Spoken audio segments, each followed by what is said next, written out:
Hello everyone. Now in today's video we are going to discuss about the characteristic feature of dicot and monocot embryo.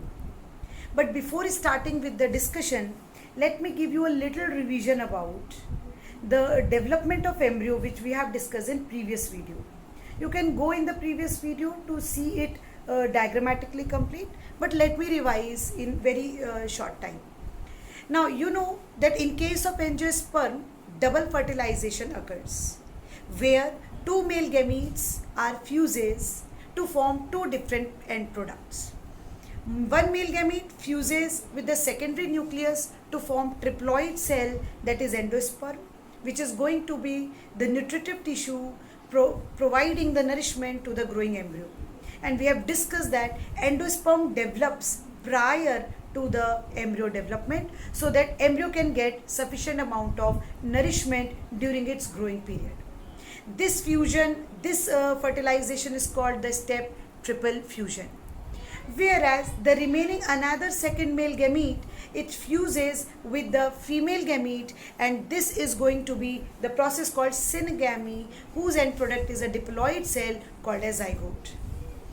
इस zygote में बहुत सारे mitotic divisions होते हैं और एक मल्टीसेलुलर डिप्लॉइड स्ट्रक्चर बनता है called as embryo. Now you know that कि the very first division in zygote was on the transverse plane, जिसके चलते दो सेल बने थे. One was suspensor cell, basal cell, and one was the chalazal end पर बना हुआ cell, that is embryo cell. जो सस्पेंसर सेल था, I told you that was towards the micropylar end, and the embryo cell was towards the chalazal and. The role of suspensor and the developing suspensor is to derive the nourishment from the nucellus as well as to push the embryo to get embedded into the endosperm to derive nourishment for its growth. Now when we talk about the embryo, तो नीचे वाला जो cell था जो chalazal end पर था, that is the embryo cell. इसके अंदर पहले डिवीजन लॉन्जिट्यूडनल प्लेन पर और फिर नेक्स्ट डिवीजन ट्रांसवर्स प्लेन पर कंडक्ट हुई थी. पहले 4 सेल्ड स्टेज मिली, देन 8 सेल्ड स्टेज मिली. इस प्रो एम्ब्रियो स्टेज से नेक्स्ट स्टेज ग्लोबुलर एम्ब्रियो की मिली थी. ग्लोबुलर एम्ब्रियो में हमने 3 लेयर अरेंजमेंट देखा था. The outermost layer was dermatogen, इसके अंदर की layer was of ground meristem, और सबसे अंदर की layer was procambium. Procambium, remember, these are actively continuously dividing cell जो कि फ्यूचर के मेरिस्टमैटिक सेल्स बनेंगे.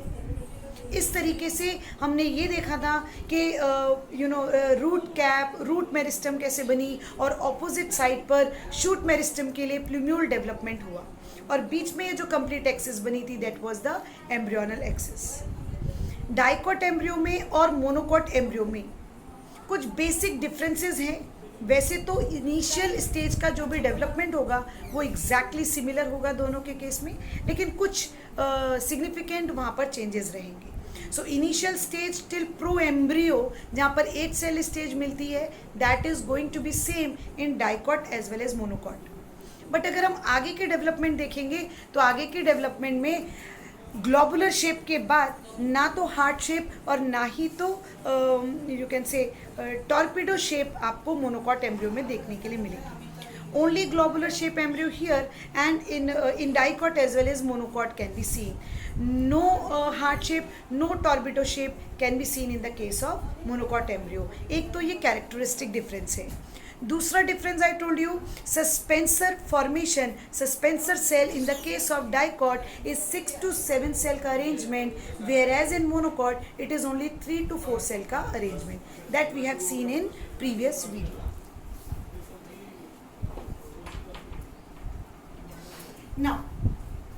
Now in this video we are going to see some more detailed characteristic features. Now ये अगर आपका डाइकॉट एम्ब्रियो है और आप जानते हैं this is a dicot seed, like ये चने की सीड है अगर आप देख सकते हैं, तो यहाँ पर आपको एक ओपनिंग दिख रही है. This is called as micropyle. You can zoom it while taking the screenshot and you can see one opening here. This opening is called as micropyle.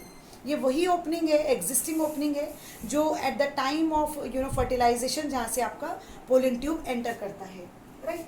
ये 2 मेजर कॉटिलिडन्स हैं और ये कॉटिलिडन्स कवर्ड हैं with the help of seed को.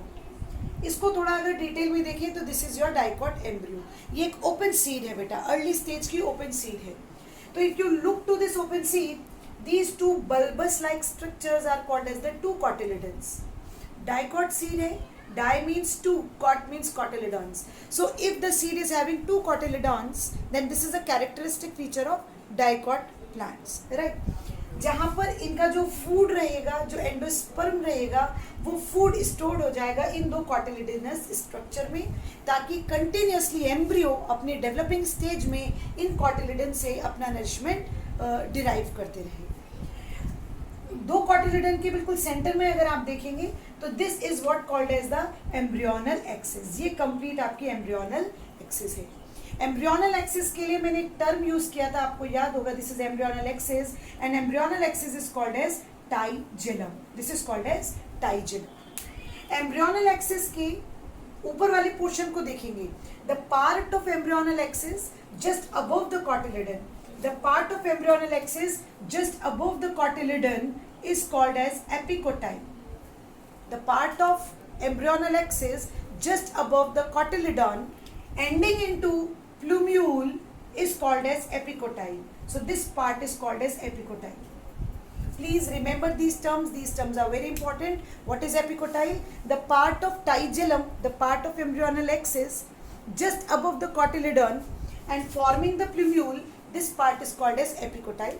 And the part of tigellum just below the cotyledon and joining the radicle is called as hypocotyle. That is called as hypocotyle. तो इतना area आपका हो जाता है hypocotyle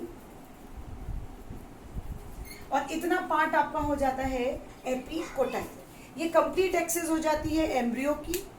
यहाँ पर ऊपर की तरफ है प्लूम्यूल जो शूट अप होगा और कंप्लीट शूट एक्सिस बनाएगा. नीचे वाले पार्ट को कहेंगे रेडिकल जो कंप्लीट रूट सिस्टम में फर्दर डेवलप होगा. इस तरीके से ये कंप्लीट डेवलपिंग एम्ब्रियो है in the case of dicot. Again I repeat, in the dicot embryo and monocot embryo initial embryogeny is similar. Initial step कहाँ तक? Till proembryo stage, till globular shape embryo stage, they both are same. But after this, if you talk about heart shape embryo and torpedo shape, then they are not seen in the case of monocot embryo. This is the first thing you have to keep in the mind while making the difference between monocot and dicot embryos.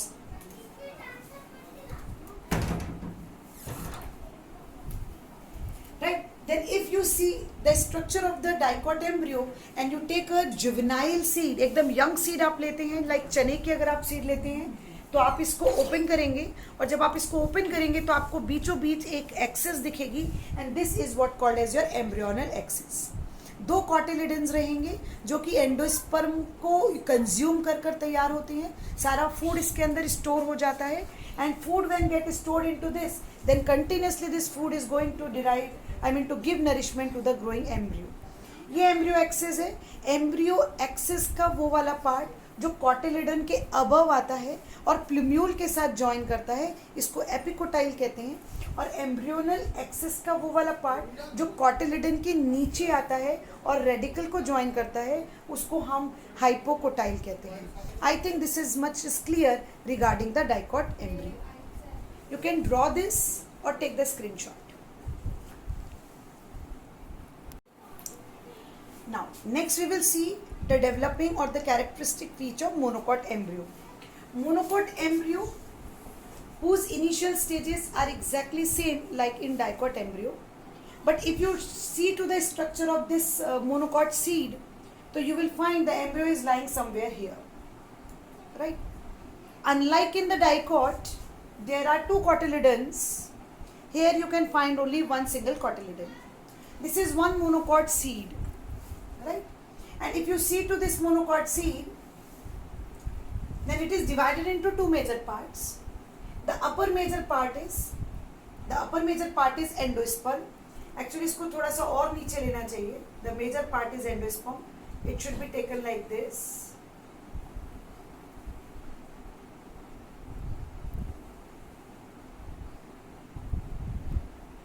Because upper major part is your endosperm part and the lowermost part is your cotyledons part, ये cotyledon है right, जो कि एक seed में रहता है cotyledon, जहाँ पर फूड स्टोर रहता है, और एक एंडोस्पर्म राइट। अगर आप इधर डाइकॉट में देखें तो यहाँ पर आपको एंडोस्पर्म नहीं मिलेगा, you will find 2 cotyledons and there is no, I have shown the existence of endosperm. लेकिन अगर आप मोनोकॉट सीड देखेंगे, I can show you the existence of this endosperm. इसका मतलब ये जो मोनोकॉट एम्ब्रियो रहेगा, या मोनोकॉट एम्ब्रियो में या मोनोकॉट सीड में आपको एंडोस्पर्म का एग्जिस्टेंस देखने के लिए मिलेगा। मोनोकॉट सीड्स में एंडोस्पर्म मिलेगा, डाइकॉट सीड्स में एंडोस्पर्म नहीं मिलेगा। यहाँ पर 2 कॉटिलिडन्स जहाँ पर एंडोस्पर्म स्टोर हो चुका है, यहाँ पर सिर्फ एक कॉटिलिडन जहाँ पर एंडोस्पर्म कंप्लीटली स्टोर्ड नहीं हुआ है। If you look to this particular diagram, तो आप देखिएगा बाहर की तरफ कुछ कवरिंग्स हैं जिनको आप सीड कोट्स कहेंगे, जो कि प्रोटेक्टिव कवरिंग है। उसके बाद अगर आप देखेंगे तो नीचे एक लेयर आप देख सकते हैं जो रेड मार्क से मैंने किया है। This complete layer is called as a aleurone layer. Very very important competitive point of view. Aleurone layer, it is a protein layer, it is a protein rich layer. Other than protein कुछ vitamin minerals भी और साथ में starch भी rich ये layer रहती है, but otherwise it is a complete protein layer right. और ये लेयर एंडोस्पर्म का ही पार्ट है। And now you no, because endosperm is triploid tissue, तो एल्यूरोन लेयर की भी अगर आप प्लॉइडी पूछेंगे तो इसकी प्लॉइडी भी कैसी रहेगी, ट्रिप्लॉइड इसकी प्लॉइडी रहेगी।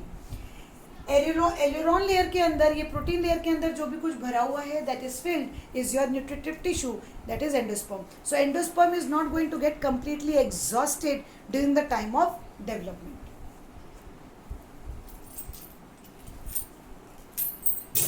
Right now, see to the lowermost part. This is called as your shield-like. This is a shield-like cotyledon. In the case of monocot, the cotyledon is of shield-like. Shield-like means आप देख सकते हैं काफी shrink structure है. The cotyledon is not like the bulbous one in dicots. In monocots में ये cotyledon काफी shrink-like structure है. काफी कम part आपका cotyledon से बना हुआ है. अगर एंडोस्पर्म की बात करें तो 83% कम से कम आपका एंडोस्पर्म लेकर जाता है राइट। तो रिमेनिंग पार्ट्स अगर आप देखें तो आपको ये कॉटिलिडन देखने के लिए मिलेगा। ये जो शील्ड लाइक कॉटिलिडन आप देख रहे हैं, this is what a single cotyledon also called as scutellum. Scutellum labelling यहाँ पर दिखने लिए I will write here scutellum. The single cotyledon in the case of monocot seed is called as scutellum. Now, if this is a scutellum, if this is a cotyledon, you can see there are 2-3 parts drawn here and some parts are drawn here. Where this part is called as a plumule, which is going to grow for the shoot and protected and covered by a covering called as coleoptile. Plumule है और इसके ऊपर covering है, that is called as coleoptile. नीचे की तरफ अगर आप देखें तो ये radicle है और it is covered by coleorhiza. Coleorhiza and coleoptile. These both are the protective sheathenings which are going to give protection to the plumule and the radicle. If somebody asks that what is the ploidy of coleoptile and coleorhiza, then ploidy is diploidy because it is a part of embryo, and embryo is a completely diploid structure. So coleoptile, plumule diploid, radicle coleorhiza is diploid. और अगर ये plumule है और ये radical है तो बीच का ये क्या हो गया, this is your embryonal axis. तो ये एम्ब्रियोनल एक्सिस है। लीफ शीदनिंग, जिसके जैसे कि शीदनिंग के फॉर्म में ये इमर्ज करेंगी, पत्तियां जब इमर्ज करेंगी, आपने देखा होगा जनरली गन्ने के पत्ती देखी होंगी, बनाना लीव्स देखी होंगी, तो लीव्स कैसे निकल कर आती हैं, स्टेम के साथ जुड़ी हुई लीव्स निकल कर आती हैं। कभी भी आप डाइकॉट मैंगो की लीव्स देख लीजिए या आप बनाना की लीव्स देख लीजिए, मैंगो की लीव्स आपको स्टेम से सेग्रीगेटेड मिलेंगी क्योंकि लीफ की एक डंडी होगी, that is called petiole, it is having a stalk. But if you see to the leaves of the banana, then you will find that they are immersed into the stem. ये stem के अंदर से ऐसे निकल रही हैं। So because these are covered by the leaf sheathing base, they are having a leaf sheathing base, there is no stalk like petiole in the case of mango. तो ये जो शीदनिंग कवरिंग्स होती हैं, ये होती हैं आपकी कॉलियोप्टाइल और ये होती हैं आपकी कॉलियोराइजा। कॉलियोराइजा रूट के लिए, रेडिकल को प्रोटेक्शन के लिए, और कॉलियोप्टाइल आपके प्लूम्यूल की प्रोटेक्शन के लिए। तो इस तरीके से ये आपका मोनोकॉट एम्ब्रियो हो गया, मोनोकॉट एम्ब्रियो, और ये आपका डाइकॉट एम्ब्रियो हो गया। ये एम्ब्रियोनल एक्सिस हो गई विद 2 कोटिलेडॉन्स इन डाइकॉट सीड्स, और ये आपका एम्ब्रियोनल एक्सिस हो गया with monocot, this cotyledon that is called scutellum in the monocot seeds. I think this topic is clear to you, that what are the characteristics differences between when the embryo of dicot is getting developed and the embryo of monocot is getting developed. In the very next video we will see some of the developmental characteristic feature of monocot and dicot seeds. Post fertilization के बाद क्या क्या और characteristic feature होंगे, other than endosperm, other than embryo development, what are else other characteristic features which a plant is going to show in future. I think this part is clear to you. If it is not clear or any doubt arises, then please put in the comment box. Again the same request, जब भी आप कोई video देखते हैं, I request ज़्यादा से ज़्यादा likes आप मेरी वीडियो को दीजिए. डेफिनेटली अगर चैनल सब्सक्राइब नहीं किया है तो चैनल को सब्सक्राइब भी कीजिए, वीडियोस को ज़्यादा फ्रेंड्स के साथ शेयर कीजिए, सबको इस बायोलर्न ट्यूटोरियल्स के प्लेटफॉर्म पर लेकर आइए, सभी फ्रेंड्स को इन वीडियोस का लाभ लेने दीजिए. That is a request. Give more and more likes to the videos. That will be a kind of gratitude you can show towards me, right? So till then, keep safe, keep healthy.